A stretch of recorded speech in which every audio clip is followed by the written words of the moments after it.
Good morning, नमस्कार। हिंदी कक्षा में आप सभी का स्वागत है।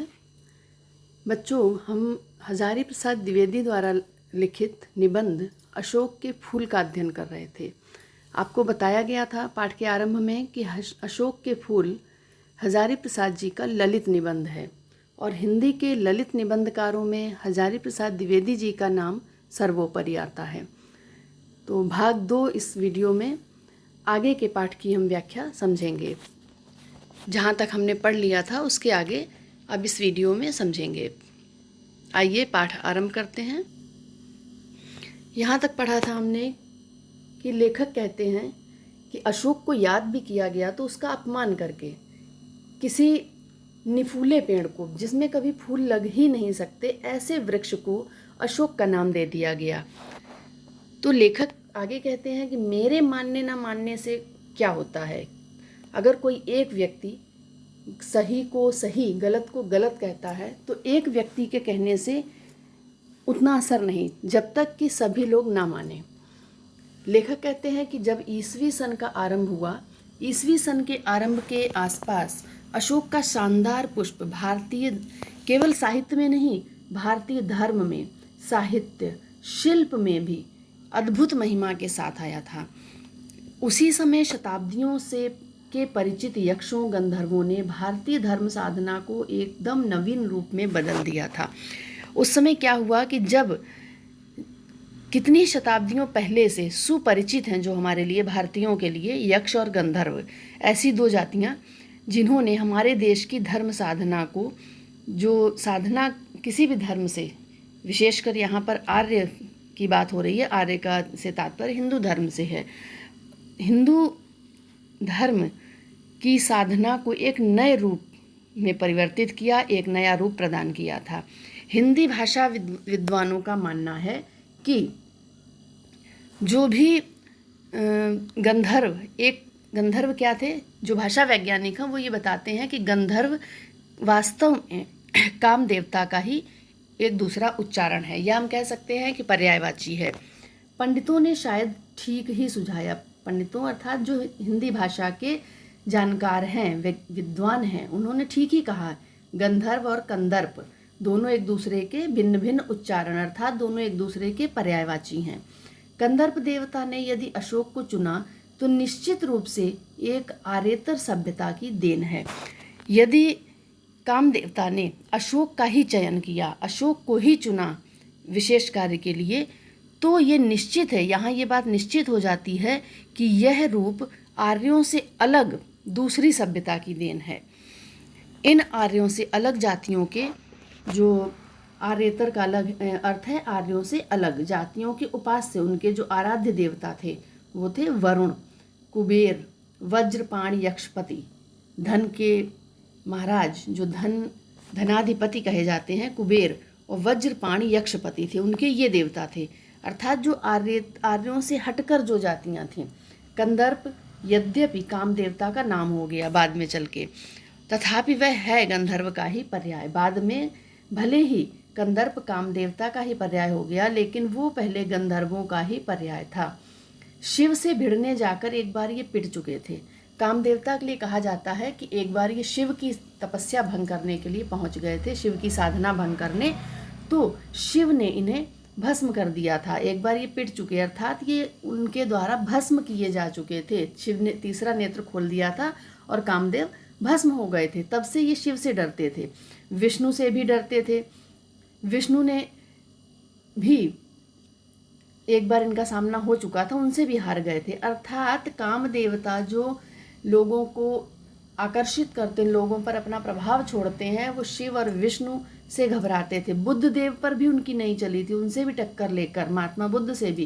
कहने का तात्पर्य ये नाम यहाँ पर इसलिए लिए जा रहे हैं, चाहे वो शिव का हो, चाहे विष्णु का हो या बुद्ध का हो, कि जो व्यक्ति अपनी साधना में अडिग रह सकता है उस पर किसी का प्रभाव नहीं होता, किसी भी छल कपट का नहीं, किसी मोह का नहीं। काम देवता मोह का प्रभाव डालते हैं।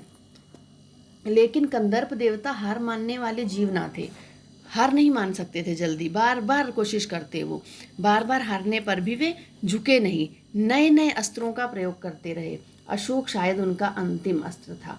बौद्ध धर्म को इस नए अस्त्र से उन्होंने घायल कर दिया। बाद में धाराएं हो गई बौद्ध धर्म में भी, शैव और शाक्त। शैव शिव को मानने वाले शैव साधना को अभिभूत कर दिया और शाक्त साधना को झुका दिया। शाक्त जो शक्ति को, दुर्गा के जो उपासक हैं, शक्ति को मानने वाले। वज्रयान इसका सबूत है, कौल साधना इसका प्रमाण है, कापालिक मत इसका गवाह है। ये सारी साधना के जो योग साधना की जाती है उसके विभिन्न अलग अलग रूप हैं ये।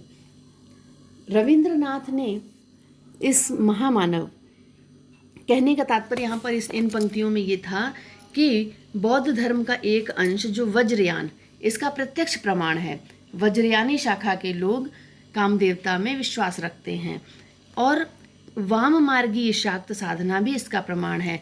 जो शक्ति को कैसे झुका दिया इन्होंने वाम मार्गी से। वाम मार्गी लोग नारी भोग को गलत नहीं मानते हैं तथा वामाचारी तांत्रिक भी इसका साक्षी है। जो कौल साधना है, कौल साधना वामाचारी तांत्रिक जो तंत्र क्रियाएं करती हैं वो भी भोग को गलत नहीं मानते हैं। तो ये सब किसका? कामदेव का ही प्रभाव है, कंदर्प देवता का।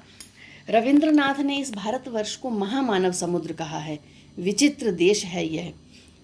ठाकुर रविंद्रनाथ टैगोर जी ने भारतवर्ष को क्या कहा? महामानव समुद्र। ये महान मानवों का समुद्र है। इस देश में महान व्यक्ति हुए हैं जो अपने कार्यों से इस देश को कृतार्थ कर गए, इस देश को महान कर गए। हमारा देश बहुत ही विचित्र है। यहाँ असुर आए, आर्य आए, शक आए, हूण आए, नाग आए, गंधर्व आए, ना जाने कितनी मानव जातियाँ यहाँ आईं और गईं। आज के भारतवर्ष को बनाने में अपना हाथ लगा गई। आज जो भारत हमारे सामने है ये ऐसा ही नहीं था। हम ये नहीं कह सकते कि ये अचानक से कोई आया और यहाँ बस गया। इससे पहले असुर जिन्हें हम सब राक्षस के रूप में जानते हैं, लेकिन वो राक्षस एक प्रकार की जाति, जैसे मानव जाति है वैसे ही असुर जाति। असुर आए, फिर आर्य आए, शक, हूण, नाग, यक्ष, गंधर्व सभी आए, जाने कितनी जातियाँ इस प्रकार से। और इस भारत को, जो भारत हमारे सामने है, इसे बनाने में अपना हाथ लगा गए, इसे बना गए और हर कोई इसमें अपना योगदान देता गया। अचानक से कुछ भी ना बनता है ना बिगड़ता है। आज के भारत का जो निर्माण हुआ वो इसमें जो जितने भी रीति रिवाज हैं, इनमें जिसे हम हिंदू रीति नीति कहते हैं, जिसे हम हिंदू रीति रिवाज के रूप में जानते हैं, व्यवहार के रूप में जानते हैं, परंपराओं के रूप में जानते हैं, वो एक दिन में नहीं, उसे कितनी ही जातियों ने, कितने ही लोगों ने, कितनी ही पीढ़ियों ने बनाया, तब जाकर आर्य और आर्येतर उपादानों का अद्भुत मिश्रण है जो हमारे सामने है। उनमें से आर्य और आर्यों से हटकर जो जातियों की निर्माण सामग्री मिली हुई है, उपादान का अर्थ है निर्माण सामग्री, अद्भुत मिश्रण है। एक एक पशु, एक एक पक्षी, ना जाने कितनी स्मृतियों का भार लेकर हमारे सामने उपस्थित है। अशोक की भी अपनी स्मृति परंपरा है। लेखक कहता है कि देश में, भारत देश में छोटे से छोटा, चाहे वो पक्षी हो, पशु हो, कोई भी जीव, सबके बारे में कथाएं प्रचलित हैं, सबकी अपनी अपनी यादें हैं, स्मृतियां हैं, लोक कथाएं हैं। इसी प्रकार अशोक की भी अपनी एक स्मृति परंपरा है, अशोक की भी अपनी एक कहानी, सबके, चाहे वो वृक्ष हो, सबकी यादों की एक श्रृंखला बनी हुई है, कड़ी बनी हुई है। ऐसे ही अशोक की भी है, आम की भी है, वकुल की भी है, चंपे की भी है। आम की भी है और वकुल, मौलसरी जिसे कहते हैं, चंपे की। हमें क्या मालूम है? जितना हमें मालूम है उसी का अर्थ क्या स्पष्ट हो सका। लेखक कहता है कि अब हम हर एक बात का अर्थ अगर जानने निकलें तो जितना हमें सबका नहीं मालूम है, और जितना मालूम है, जितने शब्द हम जानते हैं, क्या सबका अर्थ समझ सकें अभी तक? भले अर्थ हमें मालूम हो गया हो, सुन लिया हो, पढ़ लिया हो, लेकिन अभी तक हमारे मानस पटल पर, हमारे दिमाग पर अभी तक अर्थ स्पष्ट नहीं हो सका है। ना जाने किस बुरे मुहूर्त में मनोजन्मान देवता ने शिव पर बाण फेंका था, शरीर जलकर राख हो गया। लेखक कहता है पता नहीं कौन सी वो बुरी घड़ी रही होगी, पता नहीं कौन सी, जब कामदेव ने शिव पर अपना बाण चलाया था, जब वो शिव की साधना को भंग करने के लिए पहुँचे थे और शिव ने उन पर ऐसा तीर छोड़ा, ऐसा निशाना लगाया कि वहीं पर कामदेव भस्म हो गए। आपको पहले ही बताया कि तीसरे नेत्र की आग से वो भस्म हो गए थे। वामन पुराण के 6ठ अध्याय, जो वामन पुराण है हमारे शास्त्र जो वेद पुराण है उनमें 18 पुराणों में से एक है वामन पुराण। वामन पुराण के 6वें अध्याय की गवाही पर हमें मालूम है कि उनका रत्नमय धनुष टूटकर खंड खंडों धरती पर गिर गया था। जिस धनुष से वो बाण चलाने, फूलों का ही बाण चलाते थे, जिस धनुष से फूलों बाण चलाने के लिए शिव पर के समीप गए थे, वो शिव के समक्ष गए थे, वो साक्ष्य रूप में आज भी गवाही दे रहा है। जो रत्न जड़ित धनुष था वे टूटकर गिरकर टुकड़े टुकड़े हो गया धरती पर गिरते ही। और जहाँ मूठ थी वह स्थान रुक्मणी से बना था। मूठ जहाँ पकड़ा जाता है धनुष को, तो जहाँ वो टूटकर गिरा वहाँ रुक्मणी से बना था। वो स्थान किससे बना था? रुक्मणी से। एक प्रकार का रत्न होता है।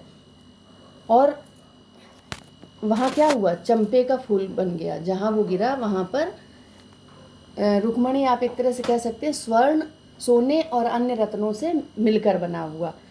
तो वो जहाँ जहाँ गिरा, जहाँ टूटकर धरती पर, वहाँ वहाँ चंपे के फूल बन गए। हीरे का बना हुआ नाह स्थान, हीरे का बना हुआ नाह स्थान वह टूटकर गिरा मौलसिरी के मनोहर पुष्पों में बदल गया। जो हीरे का बना हुआ उसका मध्य भाग था, वो जहाँ गिरा वहाँ कौन से पुष्प? मौलसिरी के पुष्प उगाए। मौलसिरी का वृक्ष उगाया, मनोहर पुष्पों में बदल गया। अच्छा ही हुआ। इंद्रनील मणियों का बना हुआ कोटि देश भी टूट गया। जो इंद्रनील मणियों से बना हुआ था, कोटि देश कौन सा? कोटि मतलब नोक, उसके जो छोर किनारे किनारे जो, वो भी टूट गए। और सुंदर पाटल पुष्पों में, पाटल गुलाब के वृक्ष पुष्पों को कहा जाता है, सुंदर गुलाब के फूलों में परिवर्तित हो गया। ये भी बुरा नहीं हुआ। लेकिन सबसे सुंदर बात ये हुई कि चंद्रकांत मणियों का बना हुआ मध्य देश टूटकर चमेली बन गया। जो मध्य देश था, जो चंद्रकांत मणियों से बना था, वो टूटकर गिरा जहाँ पर, वहाँ क्या हो गया? चमेली का पुष्प बन गया। विद्रूम की बनी निम्नतर कोटि बेला बन गई। और विद्रूम की बनी हुई, विद्रूम क्या है? जो बिल्कुल नीचे की ओर उसके धनुष की जो सीमा, जो छोर, नोक, किनारे किनारे जहाँ पर मूंगा से जड़े हुए थे, वो जब धरती पर गिरे तो निम्नतर कोटि बेला बन गई। जो सबसे नीचे की कोटि, सबसे जिसे निम्न माना गया, निम्न श्रेणी की, वो बेला बन गई। स्वर्ग को जीतने वाला कठोर धनुष जो धरती पर गिरा तो कोमल फूलों में बदल गया। जो धनुष स्वर्ग तक को जीतने की ताकत रखता था, वो जब धरती पर गिरा तो कोमल सुंदर पुष्पों में बदल गया। सच कहा गया है कि स्वर्गीय वस्तुएं धरती से मिले बिना मनोहर नहीं होती, कि चाहे वो स्वर्ग की वस्तु क्यों ना हो, स्वर्ग की वस्तुएं भी जब तक धरती से, मिट्टी से नहीं मिल जाती, वो तब तक मनोहर या आकर्षक नहीं बन जाती हैं। ये लाइन जो है अंडरलाइन, स्वर्गीय वस्तुएं, ये वाली लाइन बहुत ध्यान से समझ लीजिए। ये रेखांकित अंश में कई बार आया हुआ है, इम्पॉर्टेंट है। स्वर्गीय वस्तुएं धरती से मिले बिना मनोहर नहीं। लेखक कहते हैं कि भले ही वो स्वर्ग में कितना भी उच्च कोटि का सम्मान पाती हूँ वो वस्तुएं, लेकिन जब धरती की जो मिट्टी, तुच्छ कही जाने वाली मिट्टी है, जब तक इसमें नहीं मिलती तब तक वो मनोहर नहीं होती। जिस प्रकार से कामदेव का एक सोने चांदी मणियों से जड़ा हुआ मुकुट जब धरती पर गिरा तो वो सोना चांदी सुंदर सुंदर पुष्पों में, वो धनुष के टुकड़े जहाँ जहाँ गिरे वहाँ सुंदर सुंदर पुष्पों के वृक्ष उग आए। परंतु मैं दूसरी बात सोच रहा हूँ। लेखक क्या कहता है कि मैं ये नहीं सोच रहा, मैं दूसरी बात सोच रहा हूँ कि ये कथा, इस कथा का रहस्य क्या है? जो ये कथा यहाँ पर बताई गई है, इसका रहस्य क्या है? यह क्या पुराणकार की सुकुमार कल्पना है? पुराणकार जिसने ये पुराण लिखे होंगे, क्या उसकी ये एक कोमल कल्पना है? केवल उसके मन की ये एक सोच है क्या, या वास्तव में ऐसा हुआ होगा? क्या सचमुच ये फूल भारतीय संसार में गंधर्वों की देन है? लेखक कहता है मैं ये नहीं सोच रहा कि अच्छा हुआ खराब हुआ, मैं ये सोच रहा हूँ क्या सच में ये पुष्प प्राकृतिक रूप से नहीं उगे? क्या ये सच में पुष्प कामदेव के धनुष, या हम कहें कि गंधर्वों का जो कामदेव का पर्याय गंधर्वों की देन है? उन्हीं के कारण आज संसार में ये पुष्प उत्पन्न हुए, पाए जाते हैं। एक निश्चित काल के पूर्व इन फूलों की चर्चा हमारे साहित्य में मिलती भी नहीं। लेखक कहता सही भी हो सकता है कुछ हद तक, क्योंकि हम अगर इतिहास में देखें पीछे मुड़कर तो एक निश्चित समय सीमा से पहले इन पुष्पों का वर्णन नहीं मिलता है।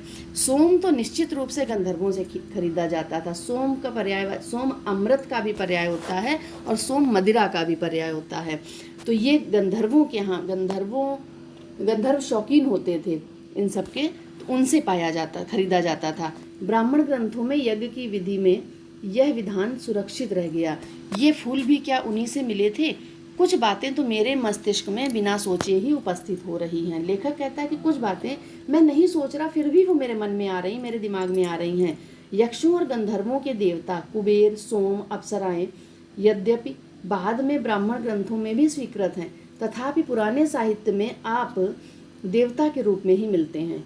लेखक कहता है कि बाद में ये ब्राह्मण ग्रंथों में ये अप्सराएं, गंधर्व, यक्ष, लेकिन पुराना साहित्य जब हम देखते हैं तो क्या है, ये देवता के रूप में। अगर हमारे यहाँ 33 कोटि देवता कहे जाते हैं, 33 कोट का 33 प्रकार के देवता, उनमें यक्ष, गंधर्व, सोम आदि का नाम भी आता है। बौद्ध साहित्य अगर पढ़ते हैं तो बौद्ध साहित्य में बुद्ध देव को ये कई बार बाधा देते बताए गए हैं। महाभारत में अनेक ऐसी कथाएं आती हैं जिसमें संतानार्थिनी स्त्रियां वृक्षों के अपदेवता का अर्थ है जो उस पर निवास करने वाले देवता, जिनका वो स्थायी वृक्ष जो भी हुआ करते थे वो स्थायी रूप से उनका निवास माना जाता था। यक्षों के पास संतान कामिनी होकर जाया करती थी। यक्ष और यक्षिणी साधारणतः विलासी और उर्वरता जनक देवता समझे जाते थे। कुबेर तो अक्षय निधि के अधीश्वर भी हैं। यमा नामक रोग के साथ भी इन लोगों का संबंध हो जाता है। यमा राज्य क्षमा, जिसका नाम बाद में हो गया टीबी। भरहुत, बोधगया, सांची आदि में उत्कीर्ण मूर्तियों में संतानार्थिनी स्त्रियों का यक्षों के सानिध्य के लिए वृक्षों के पास जाना अंकित है। लेखक कहते हैं कि भरहुत, बोधगया आदि में जो चित्र बने हुए हैं उनमें देखा जाए तो उनमें दिखाई देता है, साफ साफ हम इतिहास को समझ सकते हैं कि संतान की इच्छा रखने वाली स्त्रियां उन वृक्षों के पास जाती थीं।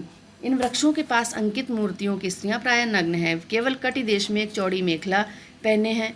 अशोक इन वृक्षों में सर्वाधिक रहस्यमय है। सुंदरियों के चरण ताड़न से उनमें दोहद का संचार होता है। चरण ताड़न, पैर पटकने से जब सुंदरियां उन फूलों को, अशोक के पुष्पों को पहनकर जब नृत्य करती हैं तो ऐसा लगता है उनमें जैसे दोहद का संचार, मतलब उनमें गर्भ धारण की इच्छा होती है। परवर्ती धर्म ग्रंथों, परवर्ती बाद के जो धर्म ग्रंथ हैं उनमें यह भी पता चलता है कि चैत्र शुक्ल अष्टमी को व्रत करने से, ये चैत्र महीना है, इसमें जो शुक्ल पक्ष की अष्टमी उसमें व्रत करने से और अशोक के 8 पत्तियों के भक्षण से स्त्री की संतान कामना फलवती होती है। ये प्राचीन पुराणों की बातें हैं। अशोक कल्प में बताया गया है कि अशोक के फूल 2 प्रकार के होते हैं, सफ़ेद और लाल। सफ़ेद तो तांत्रिक क्रियाओं में सिद्धिप्रद समझकर व्यवहृत होता है और लाल स्मरवर्धक याददाश्त बढ़ाने वाला। इन सारी बातों का रहस्य क्या है? मेरा मन प्राचीन काल के कुंजटिकाच्छन्न आकाश में दूर तक उड़ना चाहता है। कुंजटिकाच्छन्न का से तात्पर्य है कि उस सफ़ेदी से ढके हुए आसमान में दूर तक उड़ना चाहता है। लेखक कहता है, फिर से देखिए, संस्कृति के प्रति लेखक के मन में जो एक दुख है कि हमारी संस्कृति फिर से प्राचीन काल की, मैं उसी संस्कृति को वापस लाना चाहता हूँ, मेरा मन वहीं तक उड़ना चाहता है। हाय पंख कहाँ हैं, लेकिन ऐसे पंख कहाँ हैं, कहाँ से ऐसी विचारधारा लोगों के में बदली जाए, लोगों के पास लाई जाए जिससे वो अपनी संस्कृति के पास पहुँच सकें। वह मुझे प्राचीन युग की बात मालूम होती है। लेखक कहता है कि ये बात मुझे प्राचीन युग की लगती है। आर्यों ने लिखा हुआ साहित्य ही हमारे पास बचा है। आज हमारे पास क्या है? केवल आर्यों के द्वारा लिखा हुआ साहित्य ही है। उसमें से सब कुछ आर्य दृष्टिकोण से ही देखा गया है। उसमें जो भी लिखा गया, जाहिर सी बात है, जो भी लिखेगा उसका अपना दृष्टिकोण होगा। आर्यों का लिखा साहित्य है तो आर्यों ने अपने दृष्टिकोण से ही लिखा, अपने पॉइंट ऑफ व्यू से ही उसे लिखा है, हर चीज़ को अपने ढंग से देखा है। उन्होंने अपने पक्ष की बातों को बढ़ा चढ़ा कर, हर व्यक्ति जब अपनी बात करता है, दूसरे से तुलना करता है तो अपने आप को हमेशा श्रेष्ठ बताता है, अच्छा बताता है।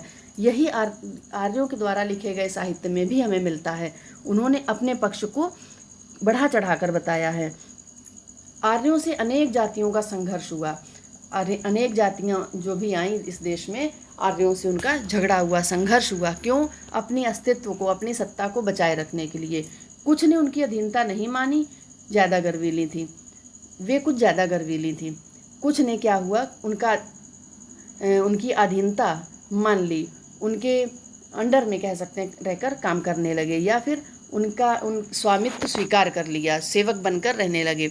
लेकिन कुछ ज़्यादा गर्वीली थी। कुछ लोग होते हैं नहीं, हमें नहीं, किसी भी हद तक हम अपना आत्मसम्मान बनाए रखेंगे। तो कुछ ऐसी थी, उनमें खूब संघर्ष हुआ, खूब झगड़ा हुआ। पुराणों में इसके प्रमाण मिलते हैं।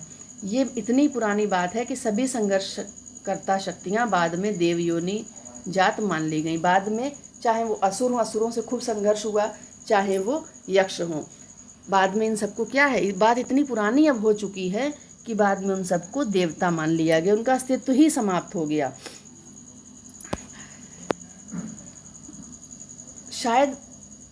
संघर्ष शायद असुरों से हुआ। ये बड़ी गर्वीली जाति थी। आर्यों का प्रभुत्व इसने कभी नहीं माना। फिर दानवों, दैत्यों, राक्षसों, हम सब इन सबको एक समझते हैं, लेकिन ये अलग अलग। देखिए, जब आपको राक्षस का पर्याय कहा जाता है तो आप दानव, दैत्य, राक्षस सब लिख देते हैं, असुर, किंतु ये क्या है, सब अलग अलग जातियाँ थीं। गंधर्वों और यक्षों से कोई संघर्ष नहीं हुआ, क्योंकि उन्होंने आसानी से उनकी अधीनता स्वीकार कर ली, अधीनता। और जो नहीं माना जिन्होंने, उनसे संघर्ष हुआ, जैसे कि राक्षस, असुर।